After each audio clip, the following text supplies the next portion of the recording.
अपूर्वा अभिमित ज्ञानपीठ सोलापूर आणि Lions Club of Solapur मेट्रोच्या वतीनं MK फाउंडेशनचे संस्थापक श्री महादेव कोगनोरे यांना निर्मलकुमार फडकुले सभागृह येथे मान्यवरांच्या उपस्थितीत राज्यस्तरीय समाजभूषण तथा युवारत्न पुरस्कार प्रदान करण्यात आलाय। या प्रसंगी सामाजिक, राजकीय, कला, क्रीडा यासारख्या विविध क्षेत्रात उल्लेखनीय कामगिरी करणाऱ्या मान्यवरांना संस्थेचा पुरस्कार प्रदान करून गौरव करण्यात आलाय। महादेव कोगनोरे यांना हा पुरस्कार मिळाल्याबद्दल समाजातील सर्व स्तरातून खूप कौतुक होत आहे। पुरस्कार मला मिळाला असला तरी माझ्यासोबत काम करणारे असंख्य हात आहेत। माझे सर्व सहकारी मित्र, फाउंडेशनचे पदाधिकारी, कर्मचारी, सामाजिक कार्यकर्ते या सर्वांचा यामध्ये महत्त्वाचा वाटा आहे। शिवाय या पुरस्कारामुळे अधिक जबाबदारी वाढली याचीही मला पूर्ण जाणीव आहे, असं मत यावेळी महादेव कोगनोरे यांनी व्यक्त केलंय।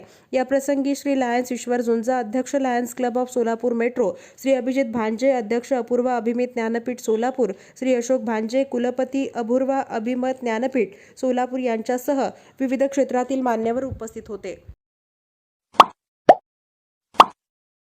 Like, subscribe, click on the bell.